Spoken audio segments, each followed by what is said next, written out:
Volleyball Show. We're a member of the Big Sky Podcast Network, and I'm your host, flying solo tonight, Colby Peterson. On the show tonight, we have a player interview for you. So we're going to be talking to sophomore libero / outside hitter. Got a lot of that going on the team lately, so interesting combination. Talk to Makayla Sorensen. Talk to her a little bit about her journey from Idaho down to Weber State and her opportunities to play. And now, like we said, this season, kind of mixing it up a little bit on the volleyball floor. Then we're going to do some match analysis for you folks. We'll talk a little bit about the match down in Orem on Thursday night against Utah Valley. And then Saturday's close comeback loss to Utah State at Club Swenson. But before we do all that, I want to encourage everyone to subscribe to the show, whether that's on Apple Podcasts, Spotify, Stitcher. Those are all terrific places to listen to Weber State Weekly. These shows are also live streamed to YouTube if that's a thing that you care about, if that's a place where you spend your time. YouTube is a place to find us. And then social media. We're on Facebook, Instagram, and Twitter. Twitter, one of the best places to interact with the Weber State Weekly team, especially on game day or if we're hanging out watching volleyball on a Saturday or a Thursday. We're on Twitter hanging out, talking about it. So join us there. And then, of course, we have our Patreon. You can go to patreon.com/Weber State Weekly. Want to thank everybody who has not only been a patron, but we talked a little bit last night for the football show about how we were raising money for the turnover belt. Less than 24 hours, we hit our goal of $350 and then some. And so we'll be in the process of getting that belt made and turned over to the football team. So I want to thank everybody who made those donations, made that a reality. Can't wait to see the guys have that on the sidelines this season. So, so that's the intro, folks. Now let's, Makayla, let's talk a little bit. We want to welcome sophomore libero / outside hitter Makayla Sorensen to Weber State Weekly. Makayla, how have you guys been? Good. Thanks for having me. Yeah, we're really excited to chat with you tonight. Like we said, you've been really, really versatile. Got to use some skills that you hadn't in a couple of years. And so, especially with the injuries that the Wildcats are facing right now. So it's been a really interesting time for you. And so we wanted to talk a little bit about it. So let's start a little bit at the beginning, right? Like you had a championship pedigree coming to Weber State, 3-time Idaho champion, state champion in volleyball. Also, the 2019 Gatorade Player of the Year for the state of Idaho. So if you don't know what that means she was basically, people felt that she was the best player in the state for that year. And so that's a lot. That's a lot of accolades coming out of Idaho. Wanted to talk to you a little bit about that, though. Tell us a bit about volleyball in Idaho, because I think we might have asked Danny about it last season or in the spring season in 2020. It's been a while. So, and, obviously you've come a couple of years after her. So, talk to us about the volleyball scene. Did you play club? Was it strictly high school? Talk to us a little bit about it. Yeah, volleyball in Idaho is pretty fun and competitive. It's a small community, so everyone knows everybody, but that's what makes it interesting. Volleyball in Eastern Idaho, I would say, is definitely the top female sport, especially where I'm from. I'm from a town, we have like 5 high schools in it, and it's pretty competitive within that town just because we're all in the same city. But I remember playing Danny in high school. We all play high school and club. A lot of the girls from my high school actually played basketball as well. I did play basketball as well. So we went from school, volleyball, straight into basketball, and then right into club. So it was pretty busy. Yeah, so talk to us a little bit about the club scene, because I don't think I fully understand how it works. So obviously you have your high school season, and our understanding is that, and this is what makes it difficult for the coaching staff at Weber State and anywhere really, that they have to do the recruiting while they're also coaching. Like the high school volleyball season is happening right now while you guys are also playing. So, talk to us a little bit about that. Like, is the club set? Does the club season go after high school ends? Is that how it works? Yeah, so club season usually starts in the spring. So January to March, and then it goes clear throughout July. And then school season starts in August. So, yeah. So a lot of relationships built with coaching staffs probably over the club season, because they have the time to dedicate to getting to know the players, watching them play at the club level. And then, of course, they're keeping an eye on you all, on those players that they feel like they're most interested in, as they're also coaching their own teams. And then, you all are playing at the high school level. Yeah, so I played on a club team that was through my high school, but Danny, she's from Boise, and there's a big club over there, Idaho Crush. But we didn't have a big club over in Eastern Idaho, so we just went through my high school. So that's the difference between Boise area and then Idaho Falls area. Right. Boise, the biggest city in the state, you know what I mean? Mm-hmm. So they're going to have stuff like that, right? Yeah. So I wanted to talk to you a little bit about that recruiting journey then. Like you said, from East Idaho, from Idaho Falls area. Talk to us a little bit about how you kind of got connected with the coaching staff at Weber State and kind of your recruiting journey, building your relationship, and kind of that ultimate decision to say, I'm going to go south, I'm going to go to Ogden, and I'm going to become a Wildcat. Yeah, so it was pretty interesting. I didn't have a club season my senior year just because it was COVID, but my junior year I played with Idaho Crush for a few tournaments just here and there. And my coach was Caroline Bauer. You might know her, you might not, but she already had a relationship with Jeremiah just from previous players and stuff like that. So she actually connected me to him. And then once she did that, it was kind of just history from there. You know what I mean? So yeah, because I think that she also had coached Danny as well. And so I yeah. think when we interviewed Danny, she talked about Caroline Bauer. And so it sounds like a really integral person to the volleyball scene in the state of Idaho. Lots of players playing for her, yourself included. And so that just sort of, I guess if you're an Idaho player looking to get recruited, go play for her because you'll get D1 offers if you're good enough. Yeah, she has a lot of connections. So, and that's what it's really all about, is having connections. So it was really helpful. Yeah. So once you had made that connection, like you said, with the Weber State staff, talking to them, obviously your talent was there. I mean, you're a D1 player and a good one. Talk to us about how you kind of like made that final decision where it was like, of all the places you could play, Weber State was the place. So it's funny because a lot of D1 players have all these offers and stuff like that, but we joke around all the time with Jeremiah that he recruits the misfits and the people that don't have a lot of offers. So for me, I had about that as well, right? Yeah. So I had Weber State, and then I had one more serious offer from Idaho State. And then right before I graduated, they went through a coaching change and all at that. the time they had been very good, but then the coaching change happened, and they took a little bit of a dip for a while. Right, and now they haven't been as good for the past few years. But and Weber State and Jeremiah and his job security looked very promising, so that's what I went with. Yeah. Right. And so ultimately chose to become a Wildcat, built that relationship, and I mean, you had the opportunity. Well, before we get to the opportunities you had in the spring and the fall seasons, you had to go through COVID, right? Mm-hmm. So had thought that you were ready. You were, he signed in the middle of a pandemic, but then no volleyball in the fall, but they do play in the spring. And so talk to us a little bit about that, about how you were ready to go. And then it was like, oh, actually, no, there's not any volleyball in the fall. We're going to play in the spring, which maybe was okay for you because you had just come out of high school, had just probably finished playing a club season. Talk to us a little bit about that, like not playing in the fall like you were used to, but also trying to be ready for that spring season where you got an opportunity to play a lot. Yeah, no, I actually think that COVID was a good thing for me. And I think that any freshman could attest to this, but that extra time that fall that we had to practice every day, I think was really good for my development. And I think that's what got me ready for the spring and ultimately got me ready to play that very first game that I did. So I think it was a good thing. Yeah. And so the other interesting thing about your transition once you get to Ogden and you start to play, I mean, you had played as an outside hitter in high school, and at the club level.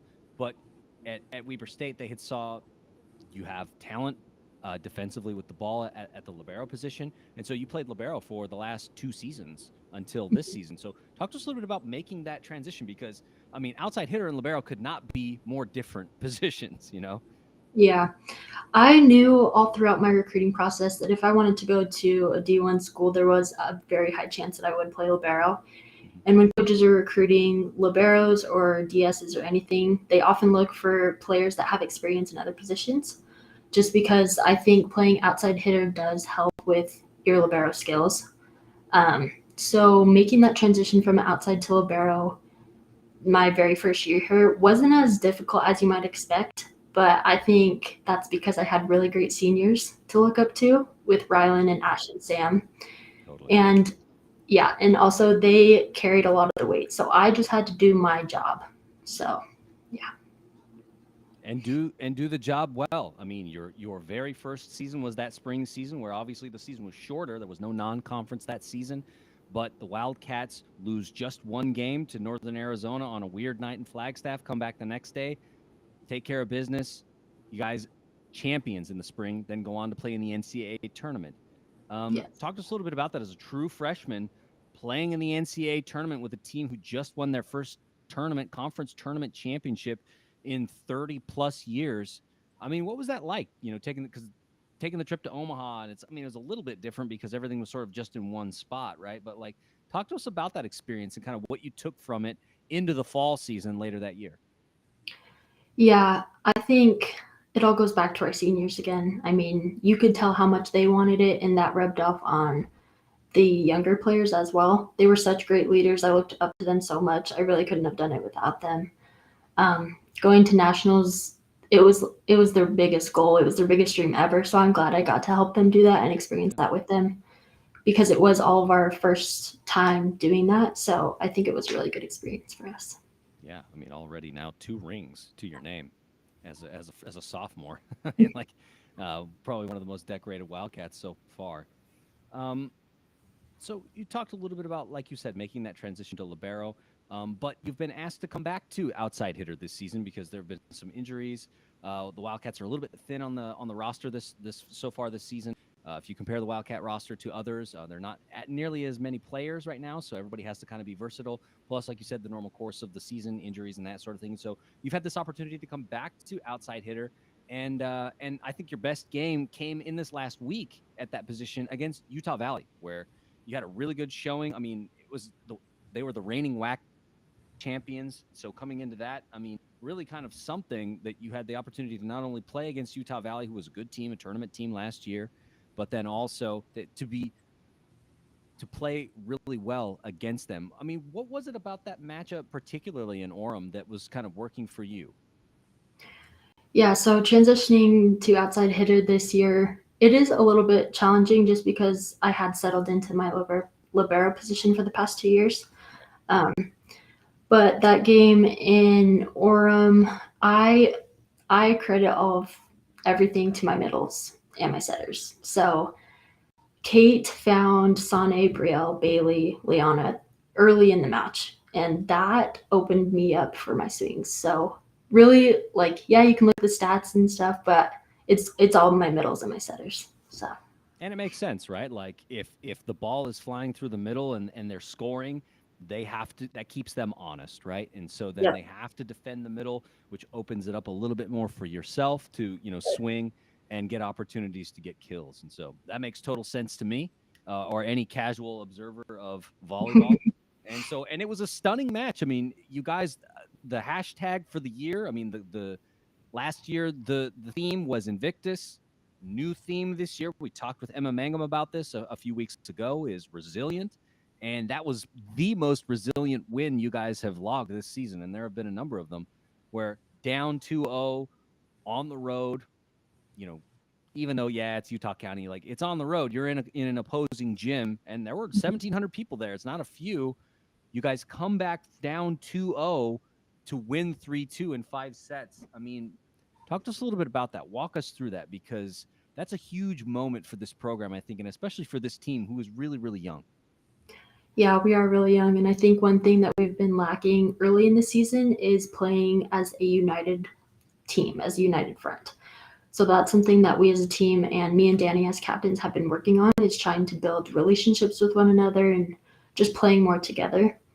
We always talk about being fighters and being that as part of our identity. So that game was really huge for us because that was the first time that we've consistently fought throughout the entire match. And I think it really opened our eyes to how good we could be if we just work on our consistency a little bit more. Yeah, because we've talked a little bit about that with the freshman class, right? Where, like, they're obviously very talented, and we're going to talk about that in the next segment a little bit. But that consistency has been the part that's been a little bit of a struggle, because new team, a lot of new faces, everybody's getting used to the system. Some folks are getting used to playing volleyball at the D1 level. There are just things that are being worked out, and that's what out of conference is for, right? Getting ready for the conference slate, which will start for you all next week. But before we talk a little bit about that, I didn't want to go past the Utah State game because it was almost another close comeback like the one against Utah Valley. Obviously, just fell just a little bit short, 15-13 in the fifth set to lose 3-2. A heartbreaker, but also another resilient comeback. Take us through the huddle a little bit, because at that point, you guys, once again, down 2-0 going into the third set. And it was really similar to the UVU match where you all sort of flipped the switch and from the get in the third and fourth sets, just sort of playing your game, getting out there, getting the kills and running the offense the way you wanted to get right back into that match. Take us through the huddle, because at that point, like I said, you had done it once. Is it different that second time through? Did you all believe more? Like, talk to us a little bit about how the team was feeling on Saturday. Yeah, after Thursday, I mean, we're down 2-0 again, but I think we have a little bit more confidence because we had already been in that position and we came back and won. So I think we had a little bit more confidence. In the huddles, we talk a lot about playing to win, actually, and like playing with a little bit of fire. And if we don't have that, we dive into why. Is it because we're panicked or is it because we're flat? And being a young team, like I said, it's kind of hard to find that balance and that consistency. Sometimes we're up here and sometimes we're way down here. So throughout the season, actually, that's what most of our huddles have been about. Yeah, and I mean, that fire, I think, is a trademark of Wildcat volleyball. I mean, we saw it a lot with, I think that the poster child for that fire is Rylan Adams, who is, now graduated. But if you had the opportunity to watch Rylan Adams play, you know exactly what we're talking about, where we have somebody who is a conference MVP, a person who played with a lot of fire. And so I guess that makes sense to me that, that's still a key piece of what the coaching staff tries to instill in all of you. We put the question out online. We said, hey, do you have questions for Makayla Sorensen tonight when we go live with her? And we got a couple in. One of them was a little bit about, of course, what we've already talked about, choosing Weber State and why. We've gone through that. And then I wanted to kind of talk a little bit about the NCAA tournament, because you were there. Some people kind of wanted to understand a little bit more about that experience. And so the question was, does the team ever discuss advancing into the NCAA tournament and winning matches once there? Like, you guys, do you look that far into the future? You talked about like the team that you were on in the spring of 2021. That was their goal, to get to tournament, and they did. And then not only did they get there, they also beat Bowling Green in the first round, the first, the first win for the program in school history. I mean, is that something you guys talk about? Do you talk about that, or is it always just like we're focused on, like, how do you guys set goals, I guess, is the question. So it's interesting because Jeremiah in our program, we don't set goals. Like, he doesn't believe in goals. That's right. He's told us that before. So now Yeah. when you said that, I was like, oh, yeah, Maya's already told us. No, that's okay. So I think really we try to look at our next game or our next practice, or not too far in the future. But we do want to win. So it's kind of tricky to find that balance of like talking about our goals of winning a championship, but actually still having that desire to win. The NCAA tournament, yeah. I mean, obviously our goal is to get there, and we did.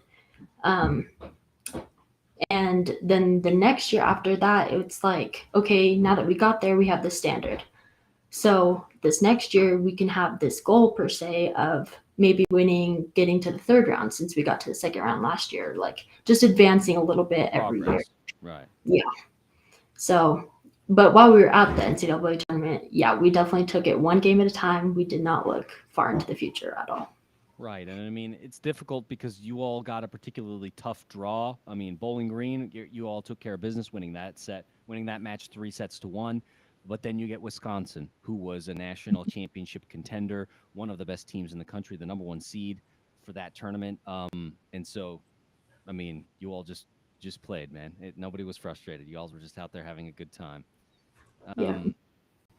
Another question we got online was about nicknames. We did this a lot with the softball team during the softball season in the spring.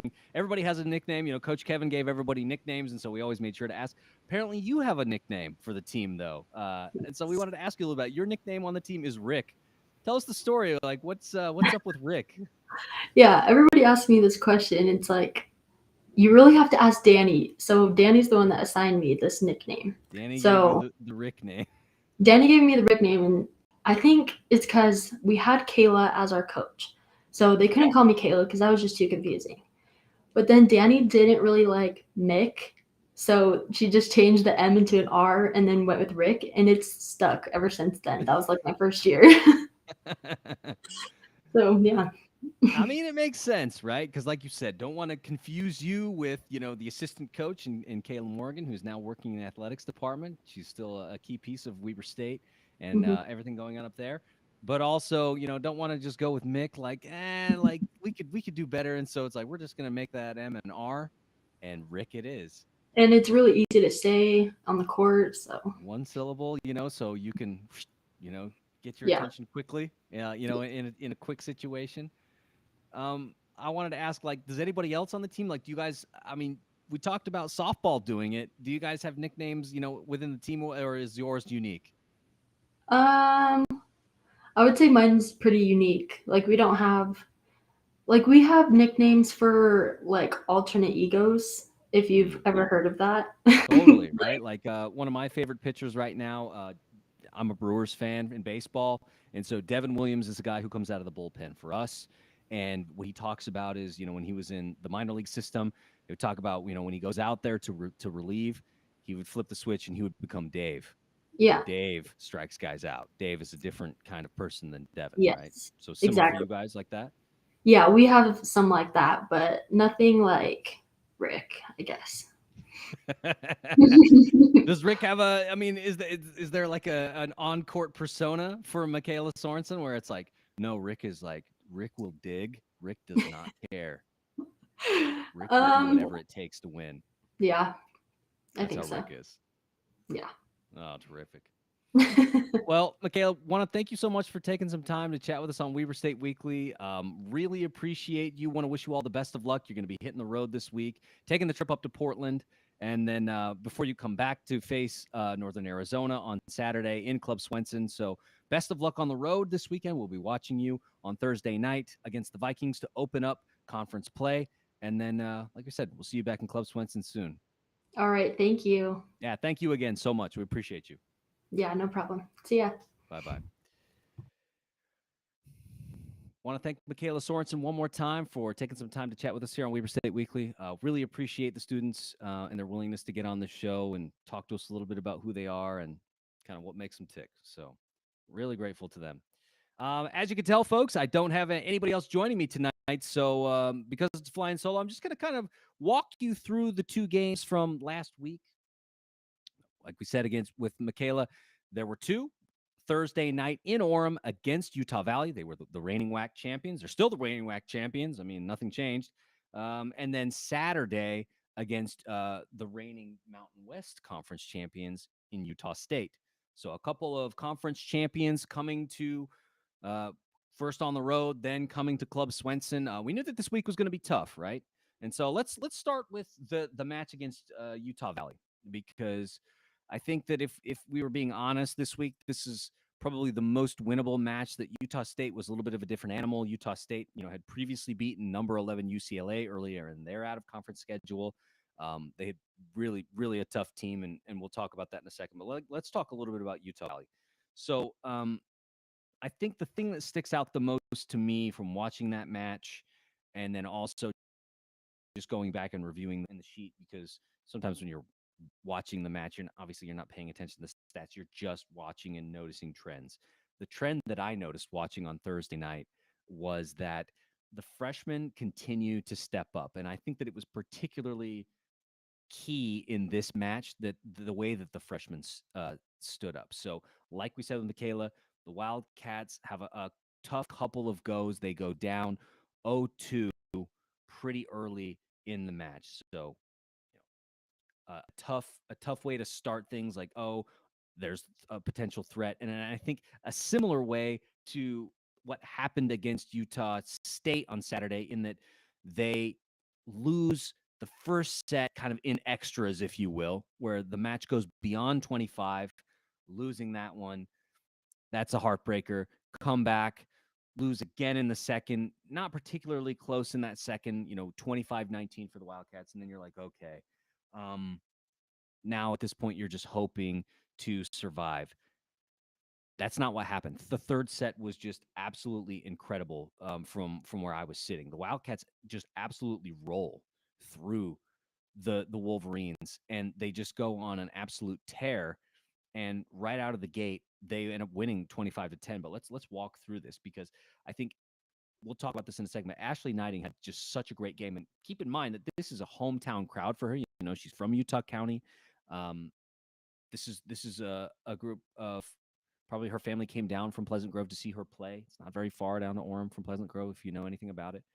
And so a little bit of a hometown crowd for her, and we'll talk about that in just a second. But the freshmen in general, I mean, if you watch the match, like we said, you go through, if you didn't watch the match, you go through the stat sheet, you're seeing the names: Ashley Knight, Sane Katoa, Jada Tupe. I think we need to give Jada a lot of credit that she has really been key at the service line this week. I think that we saw that there's so much potential there. And of course, if you've watched Wild volleyball for the last couple of years, you know that serving is a really, really key piece of what the Wildcats do.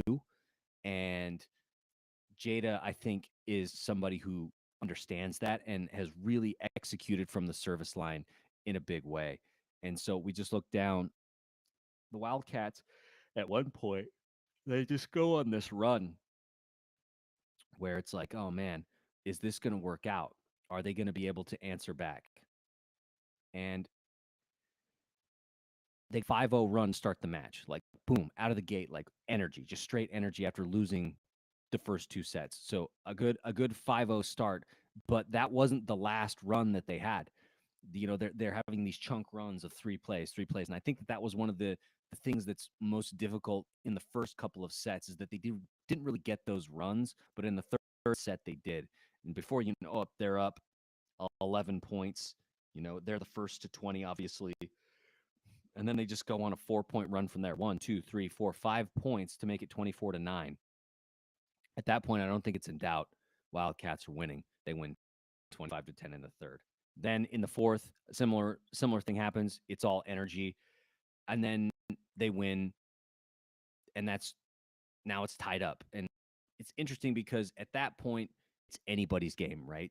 Where you go from the drama of, oh man, I hope that the Wildcats don't get swept, to, oh man, they could win this. And that's exactly what happened. The thing that is most impressive to me is that there were 4 freshmen on the floor for the Wildcats in that fifth set, decisive fifth set against Utah Valley. And the Wildcats answered once again, getting chunk points going through. You're getting 2, you're getting 2, you're getting 1, you're getting, 3. And before you know it, the Wildcats, they're up, tied. They're 13-12. UVU goes on a bit of a run, 14-14. Oh man, what's going to happen? Wildcats close out the last 3 with, thanks to some errors by, of course, UVU, but then also taking advantage of what they had. A kill from Kate Standiford, by the way, to go up 15-14. And then Charlie Bouquet ends it on a service ace, which, I mean, for Ace State, it could not end more beautifully. But I promised you we would talk about Ashley Knighting, so let's do.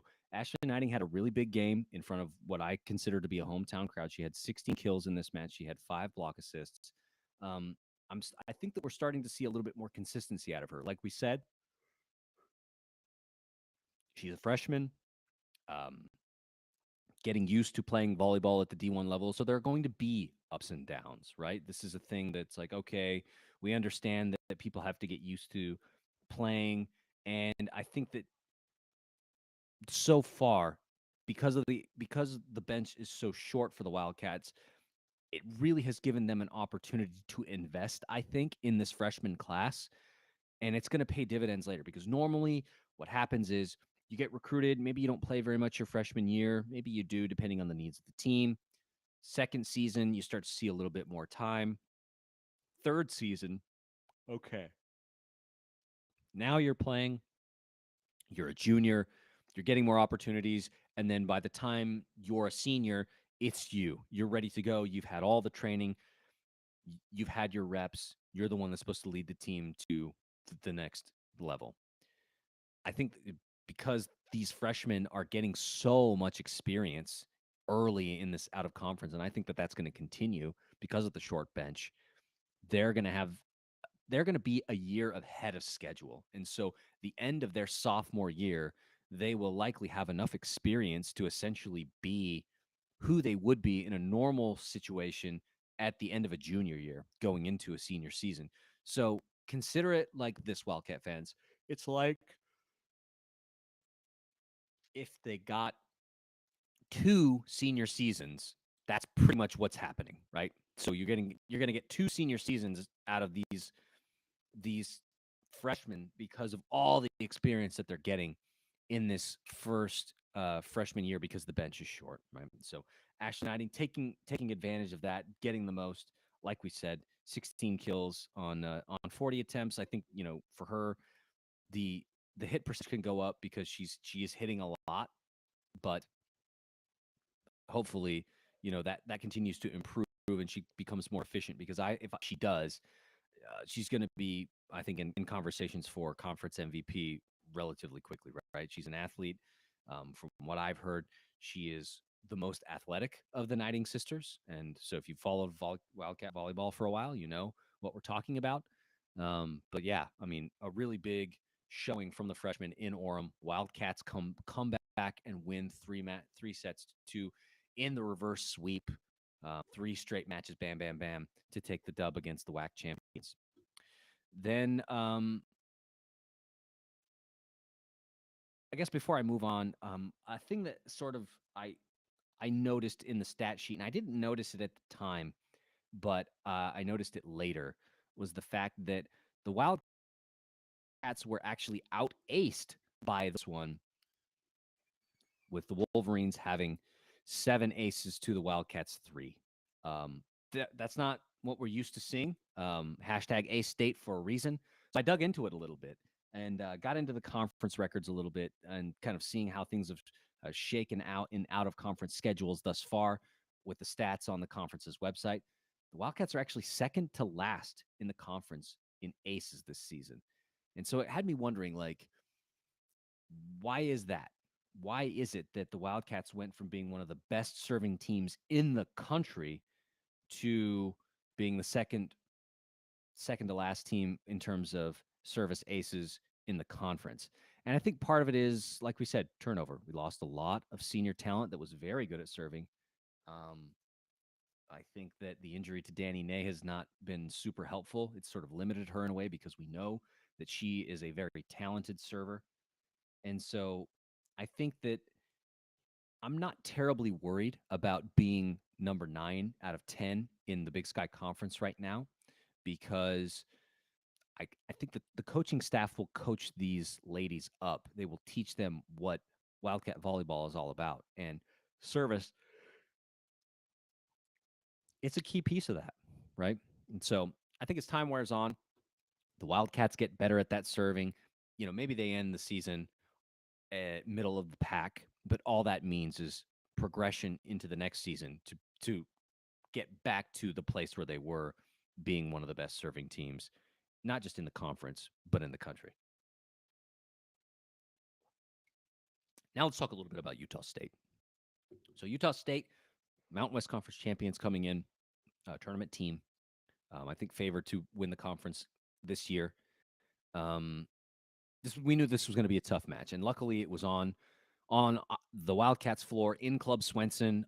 Really good crowd. A lot of folks showed up on Saturday. I was really impressed. I have to go back and check the attendance numbers really quickly because obviously Colby Peterson watching the match from Tennessee, it looked like a full gym, and according to the official attendance numbers, it was 77 is the official number. Almost 900 people in a gym that holds 1,000, maybe 1,100.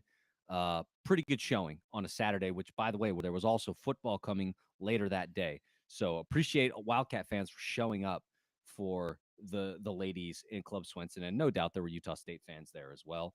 But I mean, a good crowd at Club Swenson, and when Club Swenson is loud, it is a very difficult place to play.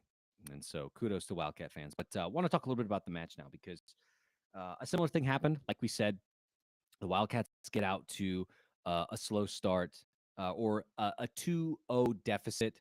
Once again, losing in extras to Utah State in that first set, losing 30-28. Really, really close. But then the second set, not nearly as close, losing 25-20.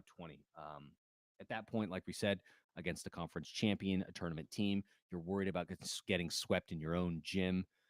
But the Wildcats respond, man. And I wanted to say that Bailey Bodley, I think, was such a key piece of that because if you follow the Wildcat or the Weber State Weekly Twitter account and you were following us on that Saturday as the match played out, we tweeted out that regardless of what happens in this match, because at that point the Wildcats were down 2-0, and we weren't sure what was going to happen if they were going to be able to respond again the way they had against the Wolverines, that Bailey Bodley is the MVP of this match, and her value was apparent.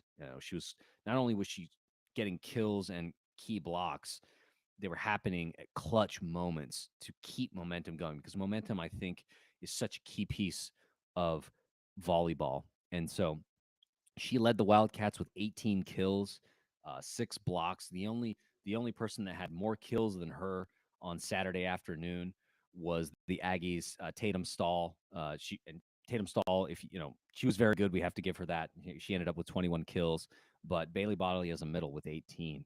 Really, really impressive performance from her. And so it got me thinking, checking once again conference stats. She currently leads the conference in hit percentage right now. And so currently leading the conference in hit percentage, being really effective out of the middle. I feel like middles don't necessarily always get the love when it comes to things like the MVP vote, right? Like that's a flashy thing that happens to outsides. They're the people that really, put together those big, big moments. But I kind of wanted to put it out in the ether, and maybe, Wildcat fans, you can tell me what you think on social media.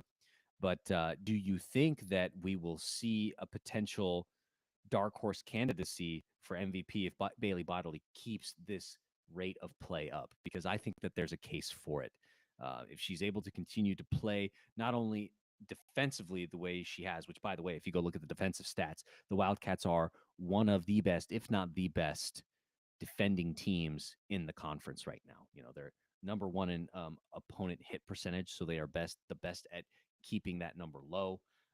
They are right there in a number of categories. And so if you go look at the stats, a great defensive team, which is a great foundation for once everyone gets healthy and the offense is able to roll again, that's a good position to be in, right? Similar to the football team, like we talked about last night, the defense sort of setting the stage, keeping the opponent at bay, and then just letting the offense work. You can get out ahead and you can win a lot of games. I think that that's where the Wildcats are at so far this season, dealing with injuries and a short bench, that if they can continue to play defensively the way that they have, being led by folks like Bailey Bodley out of the middle, Emma Mangum has really come up big in a lot of opportunities as a senior. And like we said before, the freshmen are really doing a great job. If that can continue, I mean, the Wildcats are going to be a scary team come tournament time. And of course, that tournament will be at Club Swenson this year. So keep watching for that, and let me know what you think about my hypothesis that Bailey Bodley has a potential dark horse case for the Big Sky MVP, which, should that happen, that would make 3 straight Big Sky MVPs wearing a Wildcat uniform. Another thing I wanted to talk about was, once again, the freshmen, because, and you're probably going to get tired of us saying this on this show because it's going to happen a lot again this season. But the freshmen have, because of injuries and the short bench, have been afforded these opportunities to play, and they've showed up. Brielle Rickert, Ashley Knighting again, Jada Tupea from the service line. She has been just absolutely phenomenal there. Some service errors, right? But that, I think that, there's talent. You can see that she's talented when it comes to serving the ball, and they've given her opportunities to do that. They got it done. They were really the ones that kind of led the charge in the third and fourth sets, along with Emma Mangum on the outside, in that senior leadership. And then I think Emma's leadership into the fifth set to keep it close. The Wildcats ultimately fall 15-13 in the fifth set and lose their first regular season match in Club Swenson since what they say October of 2019. So quite a while, right? Like Club Swenson has been a fortress, and even though the Wildcats take the L on Saturday against the Aggies, who they had I think won three or four straight against up to that point, they they didn't just lay down and say, oh, well, we're just going to get swept out of our own gym. They come back, they win sets 3 and 4, and they make a run at it in the fifth set, ultimately falling by 2 points. So I think that we're starting to see Emma Mangum's leadership really start to have an impact on the floor because, for Emma, she had 2 aces, she had 5 blocks, she was a key piece to everything that was going on. And like I said, it's one thing to say, oh, all of these stats happen, but they also happened at really, really key times. And I think that that's where the leadership piece comes in because you can say, oh, Colby, she had 8 kills and a 259 hit percentage and five block assists and 2 service aces, blah blah blah blah blah. Yeah, of course she did. But then I go and I look at the play-by-play and rewatch the match. I mean, you can see that, key points she is helping out, helping get those points or getting kills herself. I mean, that's leadership, folks. And I think we're really starting to see her come into her own. So unfortunately, the Wildcats split the week. They go 1-1, but I think overall that will close out of conference schedule. Like we said, the Wildcats will be opening up conference play this week on the road against Portland State, and we'll get to the schedule here just in a minute. But overall, I would say a pretty good out of conference schedule. Beating UNLV was pretty big down in Vegas. Taking a set from the University of Miami, who had not given up a set to a certain point. Team. Losing to Fullerton were painful, yes, but learning experiences. We said that there would be learning experiences. There'd be growing pains this season as this young team learned how to play together and how to win together. I think that's what that Southern California tournament was. It's a bummer, but then coming back, being resilient, like we talked about, which is the team's theme this year, and getting through all of the difficult situations that they were in this week, being down 2-0, not once, but twice, and answering back to force fifth sets and keeping it close. In the one case, winning against UVU, and in the other case, losing by just 2 points, 15-13 in the fifth. That's resiliency, folks. I mean, that's got to bode well for the future. So now let's take a look at the upcoming schedule. Like we said, Thursday, September 22nd, Wildcats on the road at Portland State to open conference play. Portland State, a good team, folks. We talked about their defense last season. They have Ellie, who is one of the best defenders. She doesn't lead the conference in digs right now, but as the season wears on, I wouldn't be surprised if she did again. She led the conference in digs last season. She's really, really talented.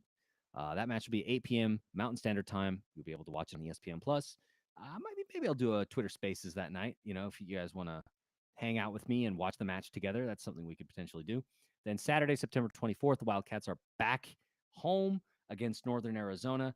That match will be at 6 p.m. Mountain Standard Time at Club Swenson. You can buy your tickets at WeberStateSports.com, or if you're like me and you're out of market, you can just watch it on ESPN. Also, we want to remind everybody that if you're in a pinch and you're looking to go and you want to go to the volleyball game, but you don't have money or whatever, Weber State Weekly has 2, not 1, but 2 season tickets available for you. Hit us up, send us a DM, say, hey man, can we use your 2 tickets?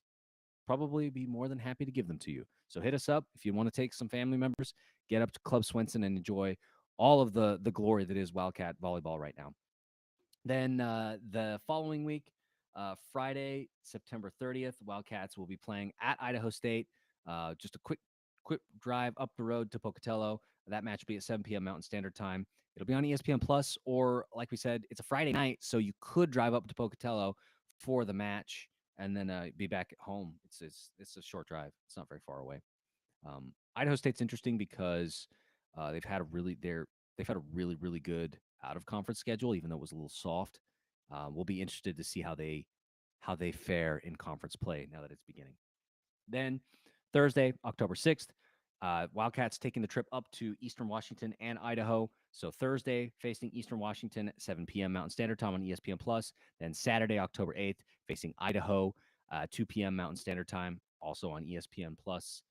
And then a little bit of a break. Then Thursday, October 13th, Sac State comes to Ogden to face the Wildcats. This will be the only match against Sac State. The Wildcats will not be taking the trip to Sacramento this season. So this will be the only time the Wildcats see the Hornets, unless they should match up at some point in the conference tournament, should the Wildcats make it. That match at 6 p.m. Buy your tickets at WeberStateSports.com, or if you're like me, watch it on ESPN Plus.